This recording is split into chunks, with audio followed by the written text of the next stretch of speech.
this is Matt at LSAT Lab. Today's lesson is on principal questions in the logical reasoning section. And principal questions are a really important question type within the logical reasoning section, since 9% of all logical reasoning questions are principal questions.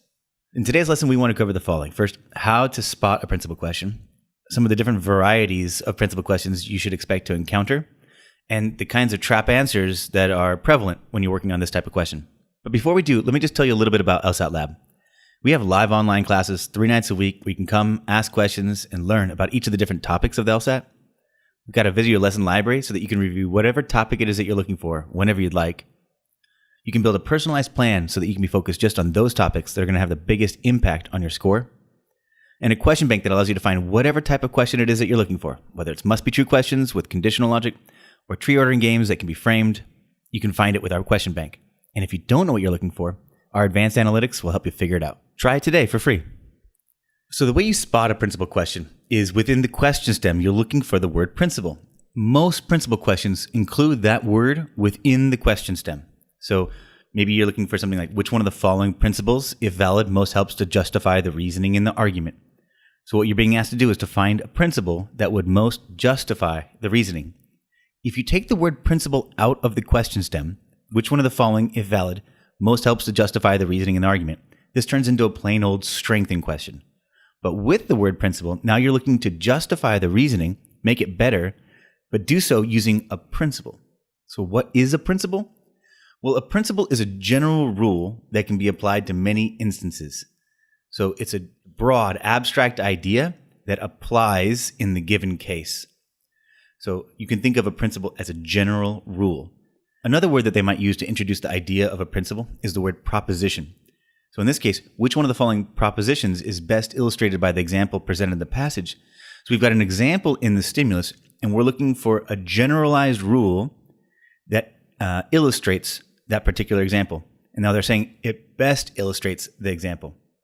So in this case, we're probably looking at something more like a most supported question, more like an inference question, but it's going to be built on the idea of a principle. So a generalized version of the example presented within the stimulus. And finally, sometimes you'll see the word generalization within the question stem.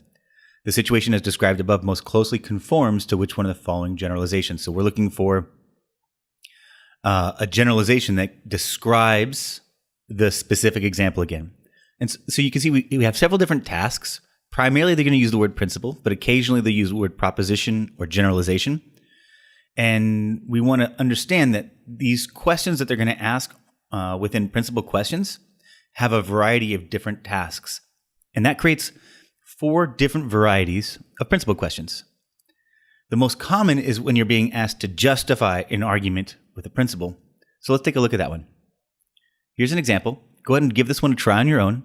See if you can find an answer that you like. And when you do, go ahead and hit play again, and we'll work it through together. All right, welcome back. So the question stem is telling us, or asking us, which one of the following principles, if valid, most helps to justify the reasoning in the argument. So we have an argument in the stimulus. We're being asked to justify it with a principle. So we want to do the same thing we would do in the assumption family, which is to find the conclusion, find the evidence for why it's true, and then look for the gap between them. So in this case, the conclusion of the argument is, however, offering such incentives is an unethical business practice. And we can recognize that the beginning of that sentence has the word however. So we're pivoting away from an opposing point towards the author's point.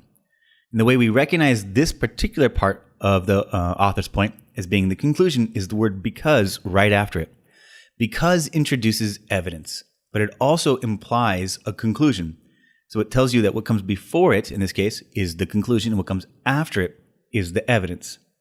So now we know that the evidence is that it could damage personal relationships. So to bridge that gap with the principle, we're going to build an if-then rule that links from the evidence to the conclusion. Something like, if a business practice could damage personal relationships, then that business practice is unethical. And you can see what we're doing here, the reasoning structure that's involved in this argument is conditional logic. And 66% of principal questions rely on conditional logic as the mechanism by which the argument works. So it's really important to be on the lookout for if-then relationships that link the evidence to the conclusion. So now that we know what we're looking for in the answer choices, let's go ahead and review them. So if we look at answer choice A, it says that it is unethical for people to exploit their personal relationships for profit if in doing so they risk damaging the integrity of those relationships. And one could argue that the most important word in answer choice A is the word if, because it tells you how it's organized. After the word if is the trigger part, and before the word if is the outcome part. So we want the trigger part to match the evidence and the outcome part to match the conclusion. So they're saying if in doing so they risk damaging the integrity of those relationships, which is true, this could damage personal relationships. The outcome part of answer choice A says it is unethical for people to exploit their personal relationships. Notice that this is putting the blame on the people, on the customers who are sharing their friends' emails. This doesn't put the blame on the business, right? And the argument's conclusion is that the business practice is unethical. So A is assigning the blame to the wrong set of people. Let's go ahead and get rid of it as because it has the wrong outcome or reaches the wrong outcome. Answer choice B says that if it would be unethical to use information that was gathered in a particular way, then it is unethical to gather that information in the first place. The word if again organizes answer choice B. So we can start with the if part. If it would be unethical to use information that was gathered in a particular way. Now, the claim about being unethical is the conclusion. It's not the evidence. So while B reaches the right outcome, it says then it is unethical to gather that information in the first place. You could interpret that as basically saying that the business practice is unethical. The problem with B is that it leads with the wrong evidence. We don't have evidence that suggests that it would be unethical to use information that was gathered in a particular way. The evidence in this case is that it could damage personal relationships. So B is relying on the wrong trigger in the if-then relationship. If you look at answer choice C, it is an unethical business practice for a company to deliberately damage the integrity of its customers' personal relationships in any way. Well, there's a pretty strong word in there.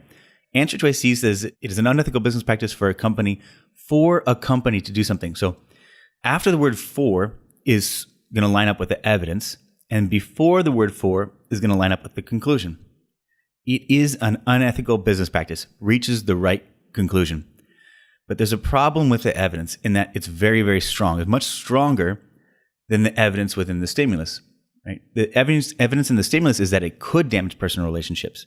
In answer choice C, it is talking about a company deliberately damaging the integrity of its customers' personal relationships. And we don't know that the business is deliberately damaging the integrity of its customers' personal relationships, just that it could happen.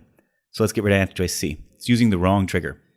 Answer choice D says, it is unethical to encourage people to engage in behavior that could damage the integrity of their personal relationships.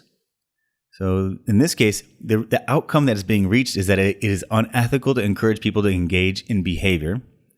And the trigger is if that behavior could damage the integrity of their personal relationships. Now, damaging the integrity of their personal relationships matches with the evidence of the argument. And D reaches the conclusion that it is unethical to do this. It is unethical to encourage people to do this. So this seems to line up okay. Let's hold on to answer choice D for a second. And we'll see what happens when we get to E.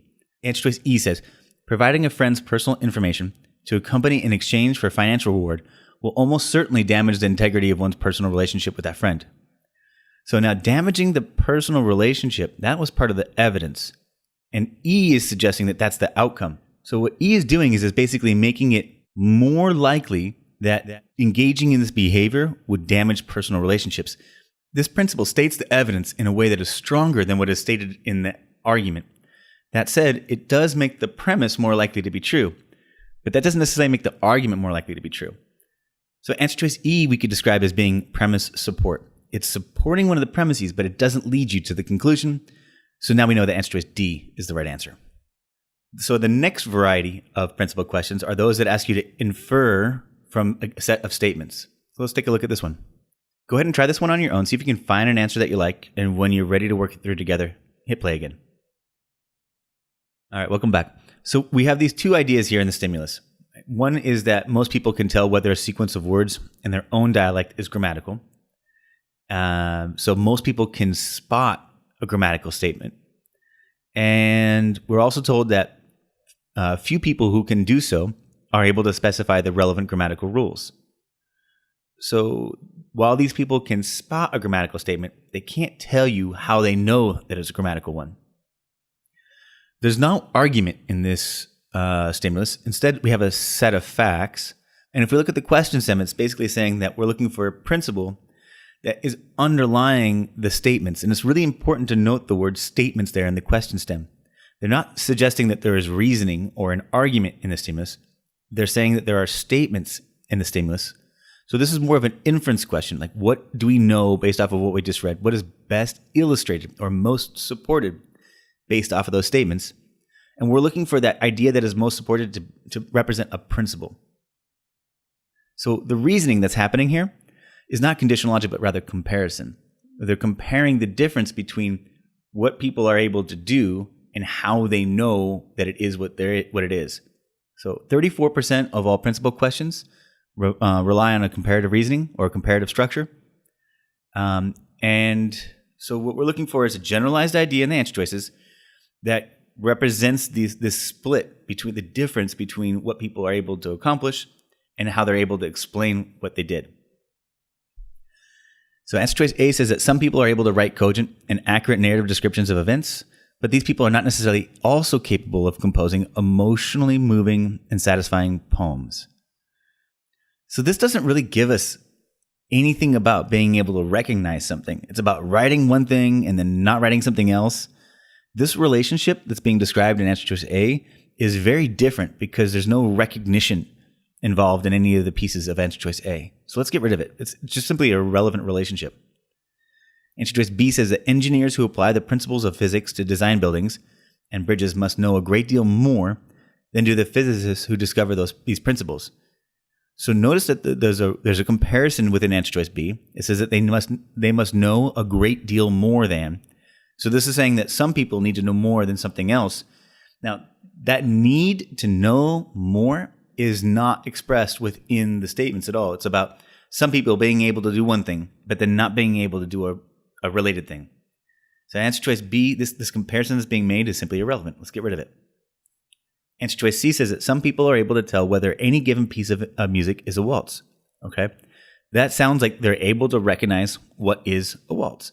In order for this to be the right answer, it would need to go on to say that they would not be able to explain how they know it's a waltz. And it goes on to say that, but the majority of these people cannot state the defining characteristics of a waltz. That looks pretty close. Let's hold on to it and see what we get in answer choices D and E. Answer choice D says, those travelers who most enjoy their journeys, well, this has already got a problem here.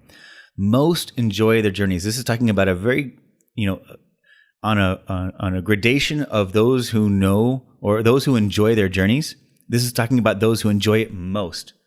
That idea of somebody being at the top of the pack is not recognized within the statements. They talk about most people can spot one. So even though the word most is there, that doesn't mean that they are the ones who are most able to spot one. This is just saying that most people can spot one. So there's a problem in the relationship in answer choice D.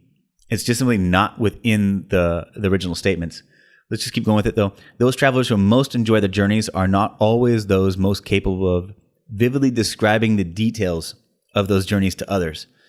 So, this does talk about some people can do one thing but can't do something else, but it's not saying that they can't explain it. It's saying that they can't describe it. They can't describe the details. But we're looking for some people who can recognize something and can't explain how they know what it is, which we don't get in answer choice D. D is simply an irrelevant relationship. It's bringing in a different kind of relationship than what was being discussed within the original statements. Answer choice E says that quite a few people know the rules of chess. Wait a minute. Most of them can't explain how they know it's one. So this is actually maybe contradicting the original information. We're looking for people who can spot chess, but who don't know the rules of chess or something.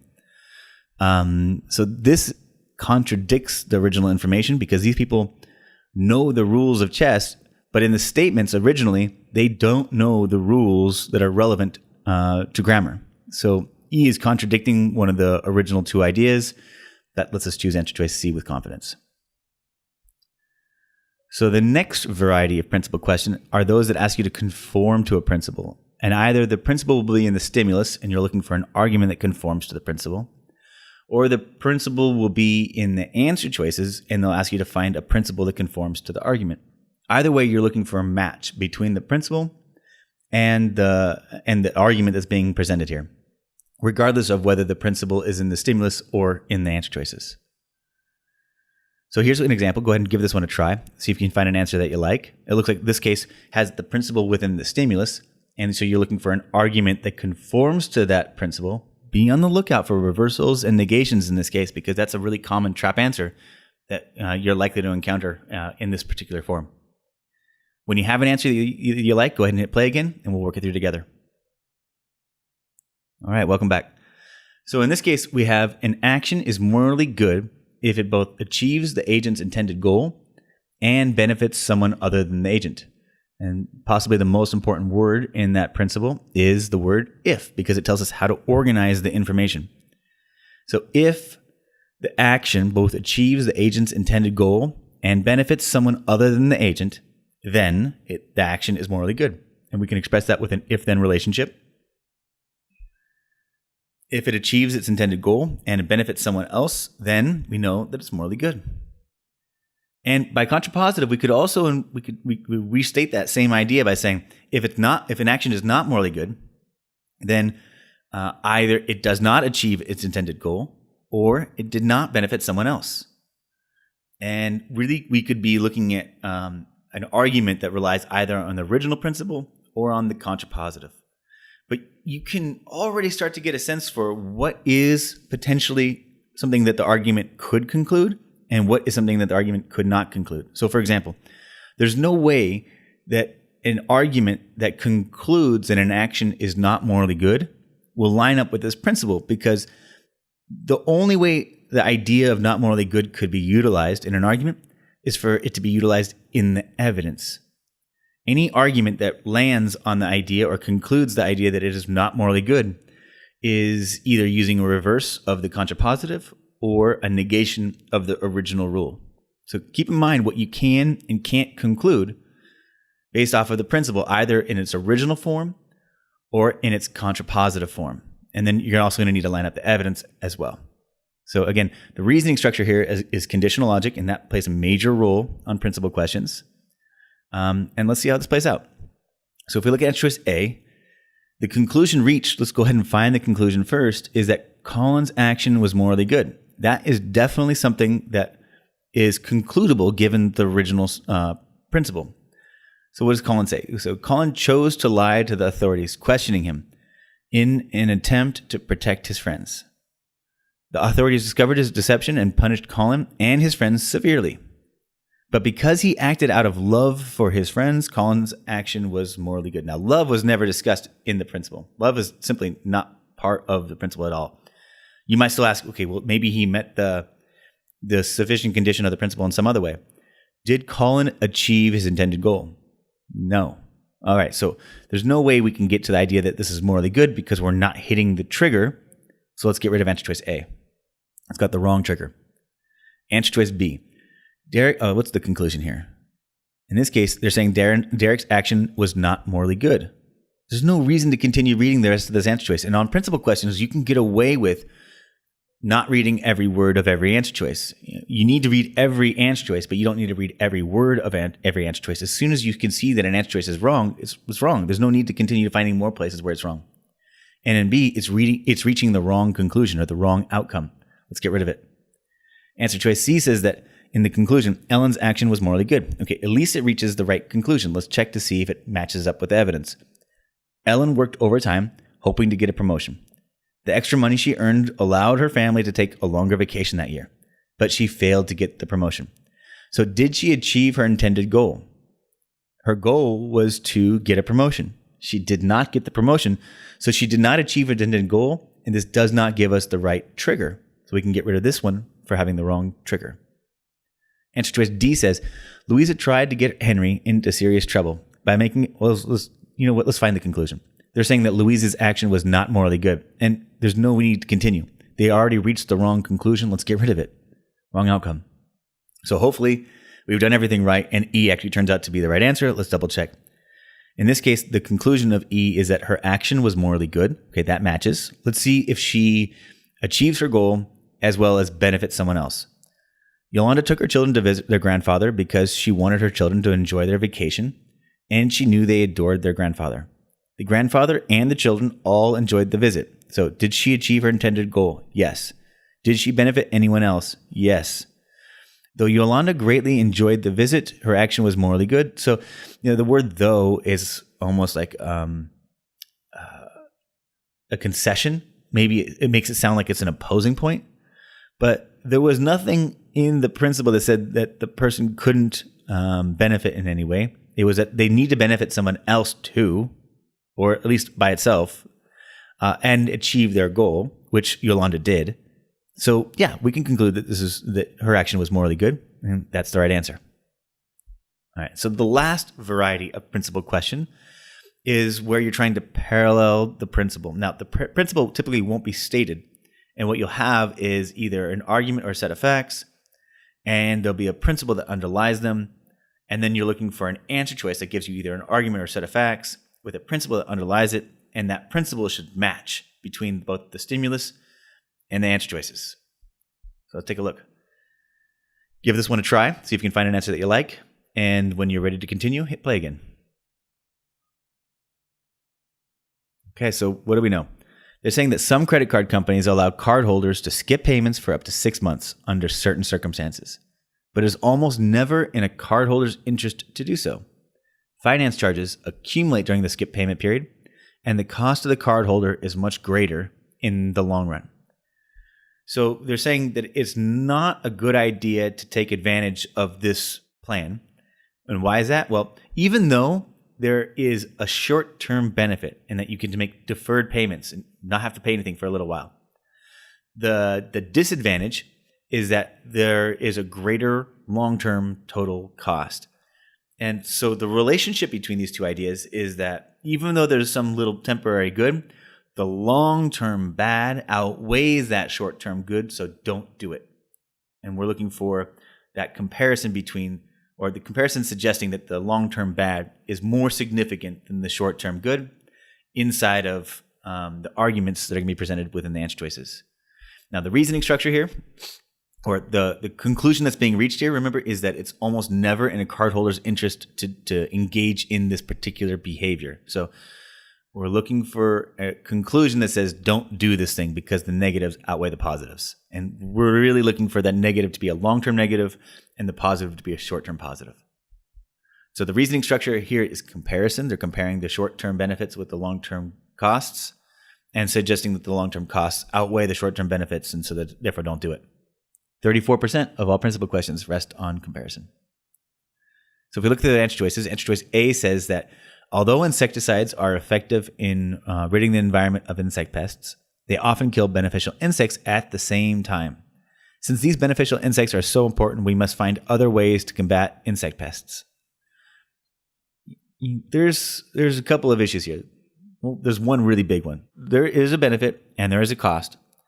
But notice that there's no relationship between the short term and long term.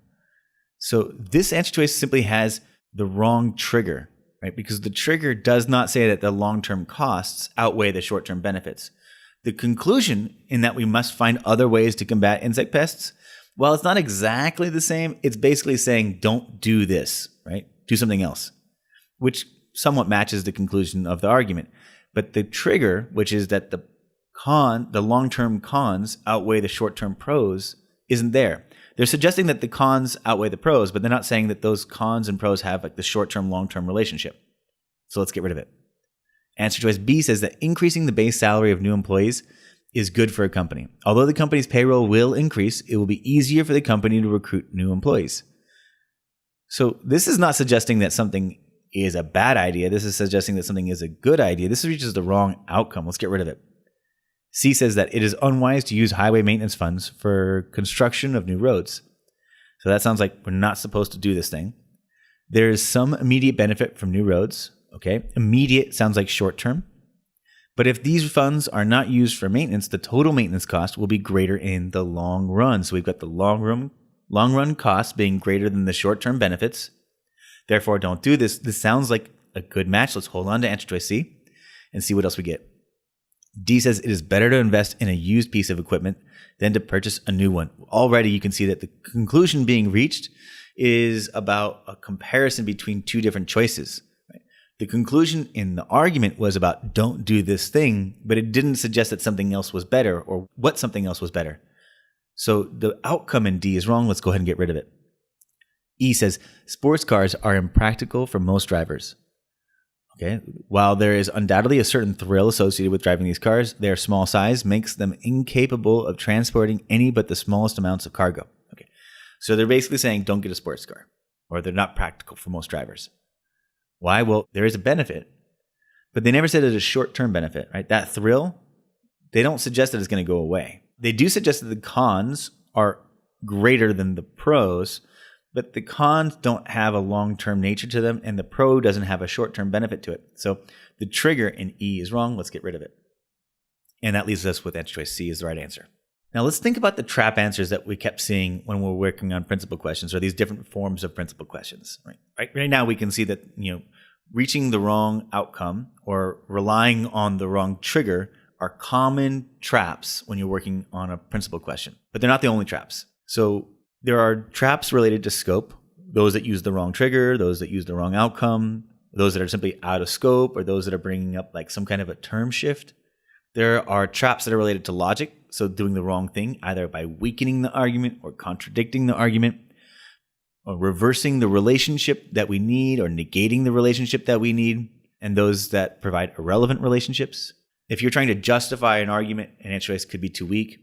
If you were trying to conform to an idea, it's possible that the principle could be stronger than what you're trying to conform to. So on inference questions, those that are principal questions that are very much based on finding an inference based off what you just know.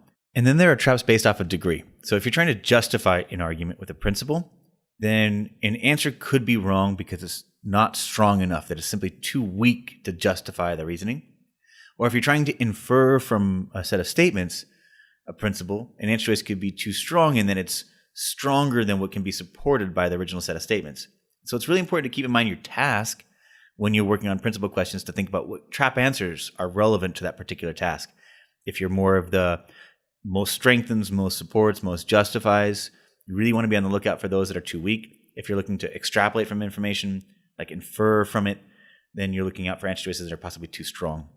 So these are the traps that you're likely to encounter on principal questions. You really want to keep them in mind and kind of think about the question task that's being outlined, not necessarily just the fact that it's a principal question.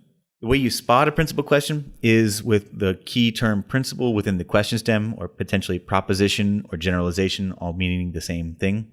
There are 4 varieties of principal questions: those that ask you to justify with a principle, those that ask you to conform to a principle, those that ask you to infer from a set of statements, a generalization that describes those statements, and then those ask you to parallel either a set of statements or an argument in another set of statements or argument that rest on a similar principle.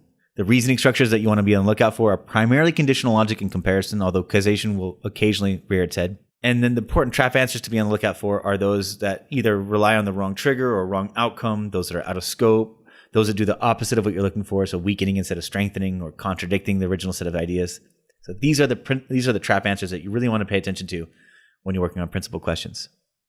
So that's it for today's lesson on principal questions. I invite you to check out some of these other lessons or visit us today at lsatlab.com.